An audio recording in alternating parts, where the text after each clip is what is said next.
ஜோதிட நேயர்கள் அனைவருக்கும் வணக்கம். இன்னைக்கு நம்ம சேனல்ல என்ன பார்க்க போறோம் அப்படின்னு பார்த்தீங்கன்னா, மே 1ஆம் தேதி சித்ரா பௌர்ணமி ஆனது வருகிறது. அதாவது நாளை நாள் வரக்கூடிய இந்த சித்ரா பௌர்ணமி நாளில் நீங்க இந்த விஷயத்தை மறக்காமல் செய்தாலே போதுங்க.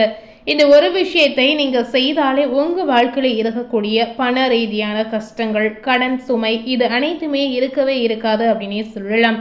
அதாவது உங்கள் வாழ்க்கையில் எப்படிப்பட்ட கஷ்டங்கள் இருந்தாலும் அனைத்து விதமான கஷ்டங்களுக்கும் ஒரு தீர்வாக இந்த பரிகாரத்தை நாளை நாள் வரக்கூடிய சித்ரா பௌர்ணமி நாளில் நிச்சயமாக நீங்கள் செய்யலாம்.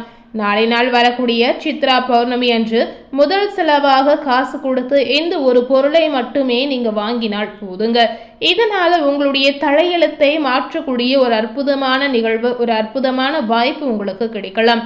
உங்களுடைய தலையெழுத்து மாற்றணும் அப்படின்னு நினைச்சிங்கன்னா கண்டிப்பாக நாளை நாள் வரக்கூடிய சித்ரா பௌர்ணமி அன்று இந்த ஒரு பரிகாரத்தை மட்டுமே நீங்கள் செய்யுங்க.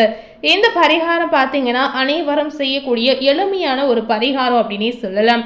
அதாவது சித்ரா பௌர்ணமி அன்று இந்த பரிகாரத்தை நீங்கள் செய்யும்போது கண்டிப்பாக நீங்கள் நினைத்த விஷயங்கள் இரட்டிப்பு பலனாக உங்களுக்கு திரும்ப கிடைக்கும் அப்படின்னு முழு நம்பிக்கையாகவே சொல்லப்படுது. ஸோ இந்த பரிகாரத்தை நாம் எப்படி செய்யலாம் அப்படிங்கிறத இப்போ நீங்கள் தெரிந்து கொள்ளுங்க. எல்லோருக்குமே பார்த்தீங்கன்னா இப்போ இருக்கக்கூடிய இந்த காலகட்டத்தில் வாழ்க்கையில் பல ரீதியான பிரச்சனைகள் நிச்சயமாக இருக்குது அப்படின்னு சொல்லலாம். முக்கியமாக எல்லோருடைய வாழ்க்கையிலுமே கடன் இல்லாமல் பண கஷ்டம் இல்லாமல் வாழ வேண்டும் என்ற ஆசை இருக்கத்தான் செய்யுது அப்படின்னு சொல்லலாங்க. அதாவது எல்லோருடைய வாழ்க்கையிலுமே கடன் பிரச்சனை ஒரு மிகப்பெரிய பிரச்சனையாகவே இப்போ இருக்கக்கூடிய காலகட்டத்தில் பார்க்கப்படுகிறது அப்படின்னே சொல்லப்படுது. ஆனால் ஏனோ தெரியவில்லை, இந்த இரண்டு பிரச்சனைகளும் பார்த்தீங்கன்னா நம்ம விடாமல் துரத்துகின்ற மிகப்பெரிய ஒரு பிரச்சனையாகவே பார்க்கலாம். கஷ்டத்தை கொடுக்கக்கூடிய பிரச்சனைகளில் இருந்து தப்பிக்க, வீட்டில் ஐஸ்வர்யம் பெருக, லக்ஷ்மி கடாட்சம் பெருக நாளை நாள் வரக்கூடிய சித்ரா பௌர்ணமி தினத்தில் நீங்க இந்த பொருட்களை மட்டுமே வாங்கினால் போதுங்க. ஸோ எந்த பொருளை வாங்கினால் உங்க வாழ்க்கையில் இருக்கக்கூடிய கஷ்டங்கள் குறையும் அப்படிங்கிறத நாம இப்போ பார்க்கலாம். உங்க வாழ்க்கையில இருக்கக்கூடிய மிகப்பெரிய கடன் பிரச்சனை தீர்வதற்கு சித்ரா பௌர்ணமி அன்று இந்த பொருட்களை கண்டிப்பாக நீங்க வாங்கணுங்க. உங்களால எந்த பொருளை வாங்க முடியுமோ அந்த பொருளை மட்டும் நீங்க வாங்கலாம். ஸோ இதில் பயப்பட வேண்டிய எந்தவித அவசியமே கிடையாது. அதுவும் பார்த்தீங்கன்னா காலையில் எழுந்து கடைக்கு போய் முதல் செலவாக இந்த செலவை செய்து வந்தீங்கன்னா கண்டிப்பாக உங்கள் வீட்டுக்கு லக்ஷ்மி கடாட்சம் கிடைக்கும் அப்படின்னு சொல்லப்படுது. அதாவது முதல் செலவாக மங்களகரமான பொருட்களை நீங்கள் வீட்டிற்குள் கொண்டு வர வேண்டும். இந்த மாதிரி நீங்கள் செய்யும் பொழுது கண்டிப்பாக உங்களுடைய கஷ்டங்கள் ஒவ்வொன்றாக குறைய ஆரம்பிக்கும். அதாவது எந்தெந்த பொருள் அப்படின்னு பார்த்தீங்கன்னா, வெள்ளை நிற டைமண்ட் கற்கண்டு மற்றும் பச்சரிசி, மல்லிகைப்பூ, கல்லுப்பு, மஞ்சள், குங்குமம், இந்த 6 பொருட்களை இந்த விஷயத்துல நம்ம சொல்லலாம். இந்த 6 பொருட்களை சித்ரா பௌர்ணமி நாளன்று நீங்க உங்க வீட்டுக்கு வாங்கி வந்தீங்கன்னா கண்டிப்பாக உங்களுக்கு இருக்கக்கூடிய மிகப்பெரிய கடன் பிரச்சனை தீர்வதற்கான வாய்ப்பு உங்களுக்கு கிடைக்கும்.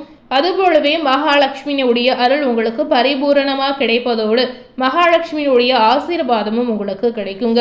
இந்த 6 பொருட்களையும் உங்களால் வாங்க முடிந்தால் நிச்சயமாக சித்ரா பௌர்ணமி அன்று காலையில் எழுந்தவுடனே முதல் செலவாக இந்த பொருட்களை நீங்க வாங்கி வரலாம். வாங்க முடியாதவர்கள் இதுல உங்களால் எந்த பொருளை வாங்க முடியுதோ அதை மட்டுமே நீங்க வாங்கலாம்.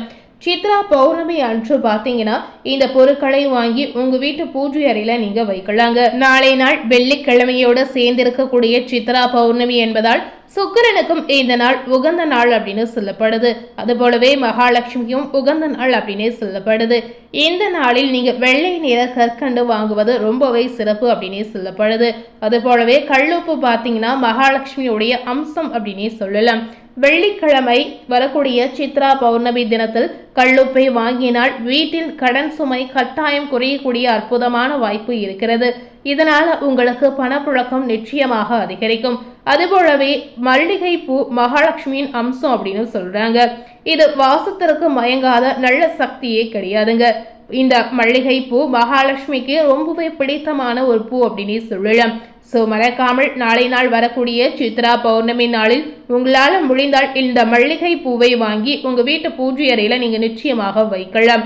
அதுபோலவே அடுத்ததாக பச்சரிசியை வாங்குவதால் பார்த்தீங்கன்னா சந்திர பகவானுக்கு இது உரிய பொருள் அப்படின்னு சொல்லப்படுது. அது போலவே வழக்கம் போல எந்த ஒரு நாளாக இருந்தாலும் சரிங்க, நீங்க முதல்ல மஞ்சள் குங்குமத்தை வாங்குவது உங்க வாழ்க்கையில மங்களத்தை உண்டாக்கும் அப்படின்னு சொல்லப்படுது.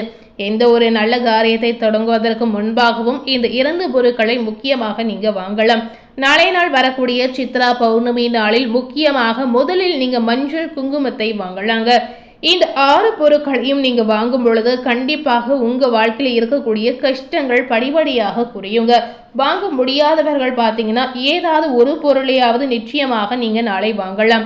இந்த மாதிரி வாங்கி வந்தீங்கன்னா உங்க வாழ்க்கையில இருக்கக்கூடிய கஷ்டங்களும் ஏதாவது ஒரு வகையில நிச்சயமாக தீர்வதற்கான ஒரு வாய்ப்பு உங்களுக்கு இருக்கு அப்படின்னு சொல்லப்படுது.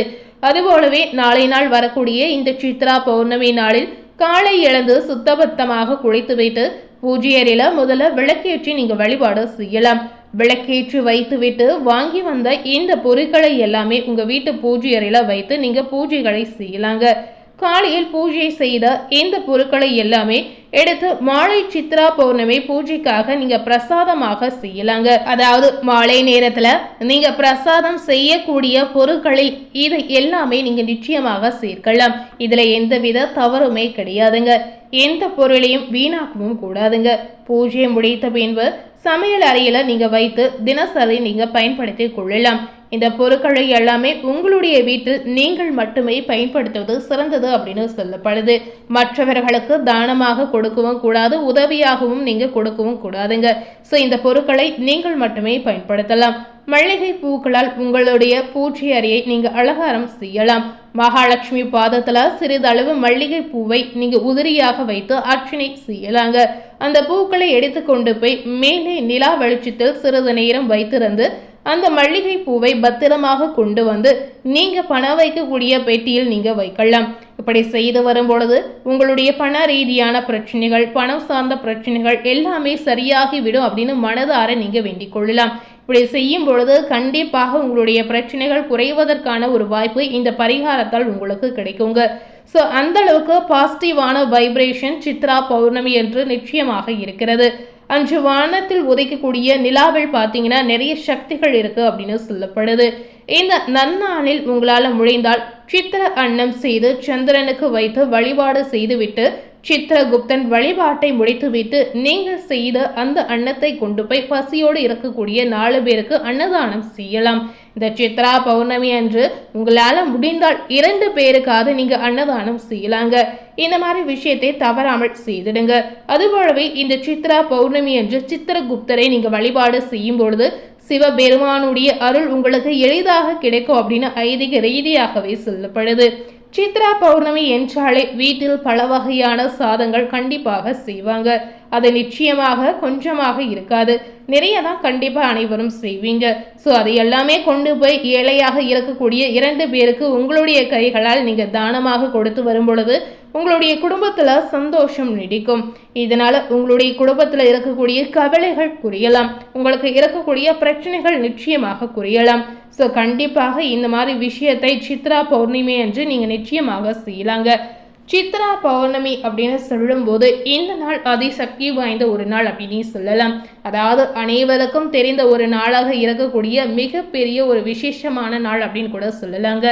இந்த நாளில் இந்த மாதிரி பரிகாரத்தை நீங்கள் செய்யும் போதும் சரி, ஏதாவது வழிபாடுகளை செய்யும் போதும் சரி, கண்டிப்பாக உங்களுடைய வாழ்க்கையில் நினைத்த விஷயங்கள் அனைத்துமே நடக்கும் அப்படின்னே சொல்லலாம். இந்த நாளில் நம்ம நம்பிக்கையோடு மனதார சில பரிகாரங்களை செய்யும் போது கண்டிப்பாக நம்ம நினைத்த விஷயம் உடனடியாக நடக்கக்கூடிய ஒரு வாய்ப்பு நமக்கு கிடைக்கும் அப்படின்னு சொல்லப்படுது. ஸோ மறக்காமல் நாளை நாள் வரக்கூடிய சித்ரா பௌர்ணமி என்று இந்த பரிகாரத்தை நிச்சயமாக நீங்கள் செய்யலாம். இந்த பரிகாரம் பார்த்தீங்கன்னா ரொம்பவே செலவாகக்கூடிய பரிகாரமே கிடையாது, எளிமையாக வீட்டிலிருந்து செய்யக்கூடிய ஒரு சிம்பிளான பரிகாரம் அப்படின்னே சொல்லலாம். எளிமையான பொருட்களை வைத்து நீங்கள் சிம்பிளாக செய்தாலும் இதற்கு அதிக சக்தி நிறைந்திருக்கு, அதிக மகத்துவம் இருக்குது அப்படின்னு சொல்லப்படுது. ஸோ கண்டிப்பாக அனைவரும் நாளை நாள் வரக்கூடிய சித்ரா பௌர்ணமி என்று இந்த பரிகாரத்தை மறக்காமல் செய்திடுங்க. ஸோ இன்னைக்கு நம்ம சேனலில் நாளைய நாள் வரக்கூடிய சித்ரா பௌர்ணமி நாளில் என்ன பரிகாரத்தை செய்தால் நமக்கு என்ன மாதிரியான பலன்கள் கிடைக்க போது, நம்ம வாழ்க்கையில் இருக்கக்கூடிய மிகப்பெரிய கஷ்டம் இந்த பரிகாரத்தால் குறையுமா குறையாதா அப்படிங்கிறத இந்த வீடியோ மூலம் நிச்சயமாக நீங்கள் பார்த்து தெரிந்திருப்பீங்க. ஸோ இந்த வீடியோவை நீங்கள் பார்த்து பயனடைந்த மாதிரி உங்கள் ஃப்ரெண்ட்ஸ் அண்ட் ஃபேமிலி பார்த்து பயனடையணும்னு நினச்சிங்கன்னா இந்த வீடியோவை மறக்காமல் உங்கள் ஃப்ரெண்ட்ஸ் அண்ட் ஃபேமிலிக்கு லைக் பண்ணி ஷேர் பண்ணுங்கள். மேலும் இது போல் ஒரு புதிய தகவலை தெரிந்து கொள்ளணும் அப்படின்னு நினைத்தீங்கன்னா மறக்காமல் நம்ம சேனலை சப்ஸ்கிரைப் பண்ணி பக்கத்தில் இருக்கக்கூடிய பெல் பட்டனையும் மறக்காமல் ப்ரெஸ் பண்ணிவிடுங்க. நீங்கள் சப்ஸ்கிரைப் பண்ணால் மட்டுமே நம்ம சேனலில் போடக்கூடிய எல்லா நியூ அப்டேட்டான வீடியோஸும் நீங்கள் உடனுக்குடன் பார்த்து தெரிந்து கொள்ளலாம். ஸோ மறக்காமல் சப்ஸ்கிரைப் பண்ணி பெல் பட்டனை ப்ரெஸ் பண்ணிவிடுங்க. தேங்க்யூ.